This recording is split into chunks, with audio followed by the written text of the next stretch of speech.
हृदय से मैं सबको सादर नमस्कार कहना चाहता हूँ। टेम्पल ऑफ अंडरस्टैंडिंग के general secretary doctor A.K. Merchant,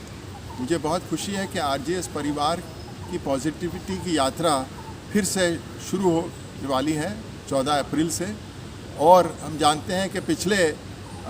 हफ्तों से लगभग 63 वेबिनार्स हो चुके हैं और ये सब हमें आज़ादी के अमृत महोत्सव के परिप्रेक्ष्य में एक ऐसी जागरूकता, एक ऐसी पॉजिटिविटी, एक ऐसा हमें देश को जोड़ने के लिए कि अखंड भारत की तरफ से जो वसुधैव कुटुंबकम का संदेश हमने सदियों से पूरे विश्व भर में लोगों को भेंट किया है, उसका ही ये उसी कड़ी में ये RGS परिवार की पॉजिटिविटी की यात्रा है। और मुझे खुशी है कि आने वाले 17 तारीख रविवार के दिन हमारे आदरणीय सम्राट चौधरी जी जो बिहार सरकार के मंत्री हैं, वो हमारे मुख्य अतिथि के रूप में हमें संबोधन करेंगे। तो उद्देश्य क्या है? उद्देश्य ये है कि हमें अपने भारत को समृद्ध बनाना है और सहयोग से समृद्धि, यानी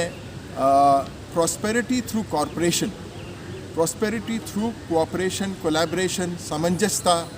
ये बातों को ध्यान में रखते हुए हम अपने देश को एक उज्जवल और समृद्ध भविष्य की ओर ले जाना चाहते हैं। और RGS परिवार की तरफ से जितने भी वेबिनार्स हुए हैं वो अलग अलग विषय पे हुए हैं और इसमें टेम्पल ऑफ अंडरस्टैंडिंग ने भी बहुत अच्छी तरीके से भाग लिया है। और विशेष करके ये संदेश हमारे आदरणीय डॉक्टर करण सिंह की तरफ से भी सबको मैं भेंट कर रहा हूँ। और हाल ही में हमारी जो ट्रस्टीज़ और जो एडवाइजरी काउंसिल के सदस्यगण भी हमारे श्री उदय मन्ना जी के साथ मिले थे और उनको बहुत खुशी हुई कि RGS परिवार इतने लंबे समय से एक पॉजिटिविटी की बात कर रहे हैं और जागरूकता ला रहे हैं, उसके साथ साथ ज़मीनी तौर पर सक्रिय रूप से भी सेवा भी दे रही है। तो ये यात्रा सफल हो और बिहार में जितनी भी जगह चयनित की जाए वहाँ पर जाके जो संदेश हम लोगों को भेंट करेंगे, उससे वास्तव में एक समृद्ध और उज्जवल भविष्य के लिए हम आगे बढ़ पाएंगे। और इस पॉजिटिविटी की बात में मैं कुछ जोड़ना चाहूँगा कि कुछ क्षेत्र हमारे लिए बहुत ही महत्वपूर्ण हैं,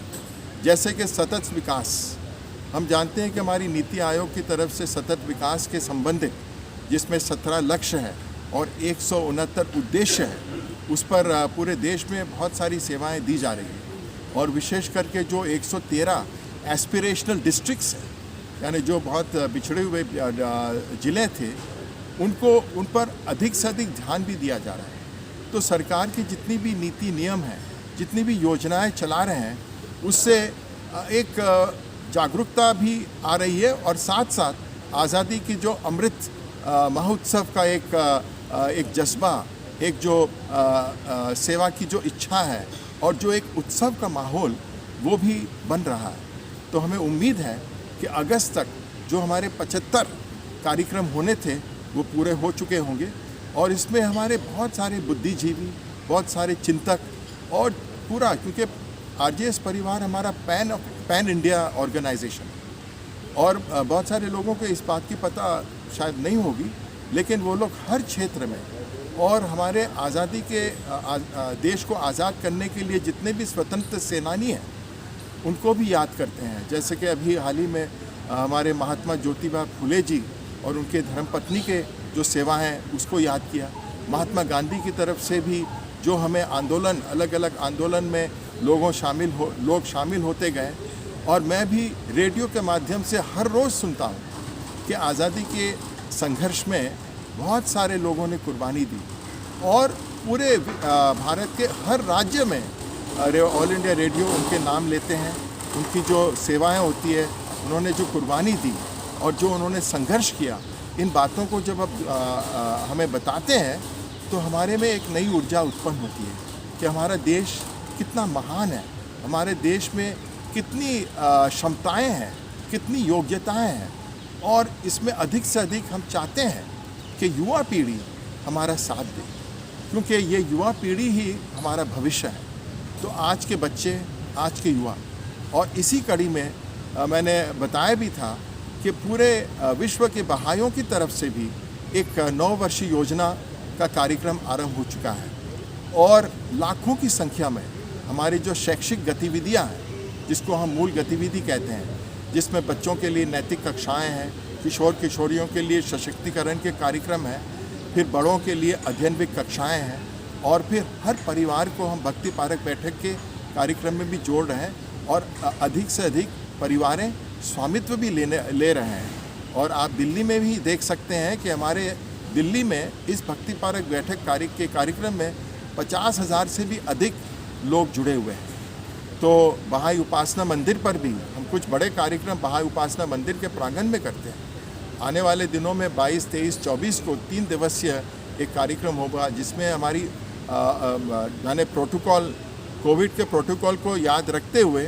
हमने सोचा कि हर दिन अगर 500 से 700 लोग भी आते हैं तो पूरे 3 दिवस में लगभग 2000 तक लोग इसमें भाग ले चुके होंगे। और फिर अलग अलग क्षेत्र में, जैसे हमारे कालका जी का क्षेत्र है, गोविंदपुरी का क्षेत्र है, ग्रेटर कैलाश का क्षेत्र है, टेखंड का क्षेत्र है, इस तरह के भारत के लगभग यानी दिल्ली के ही 39 क्षेत्र में इस छोटे सम्मेलन का भी आयोजन होना है। तो हम उम्मीद करते हैं कि ये जो अमृत गाथा जो हम सबको भेंट कर रहे हैं, जो सबको हम एक उपहार के रूप में हम दे रहे हैं, ये वास्तव में बहुत बड़ी उपलब्धि होगी, एक बहुत बड़ी सफलता होगी। और फिर जैसे जैसे ये योजना में लोग जुड़ते जाएंगे और सभी महानुभाव और वरिष्ठ लोगों का भी सहयोग मिलते रहेगा, जैसे डॉक्टर करण सिंह है, हमारे भूतपूर्व गवर्नर साहब श्री वाल्मीकि प्रसाद जी हैं जो बिहार के ही है, और उनका भी जो बहुधा का संदेश है, क्योंकि भारत एक वास्तव में सभी सभ्यताओं का समावेश है। इसमें कितनी संस्कृतियाँ हैं, कितनी भाषाएं हैं, और ये जो एक गुलदस्ता, ये जो सोने की चिड़िया, जो वसुधैव कुटुंबकम का संदेश पूरे विश्व भर को इतने सदियों से देते आ रहा है, वो टेक्नोलॉजी के सहारे भी एक नया छलांग लगाने जा रहा है। तो प्रिय साथीगण और सभी महानुभाव को मैं फिर से यही संदेश देना चाहता हूँ कि आरजेएस परिवार की तरफ से पॉजिटिविटी का जो संदेश है, इसको आप दूर दूर तक फैलाएं, ताकि हमारे पूरे भारत की जनसंख्या को ये संदेश पहुँचे और हम सब मिलकर एक उज्जवल, समृद्ध और एक खुशहाली का भारत का निर्माण कर पाएं। बहुत बहुत धन्यवाद। जय हिंद, जय भारत।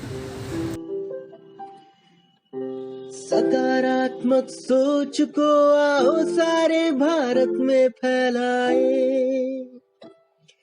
सकारात्मक ऊर्जा का आओ सब में संचार कराए। ऐसा ना हो कि हम अपनी जिम्मेदारी भूल न जाए, क्यों इंतजार करें हम किसी का, आओ एक मशाल जलाए। सकारात्मकता के उदय का चलिए हम उद्घोष कराए। आरजेएस जय हिंद के नारों से अपना देश जगाए, आरजेएस वंदे मातरम से सारी सरकार जगाए।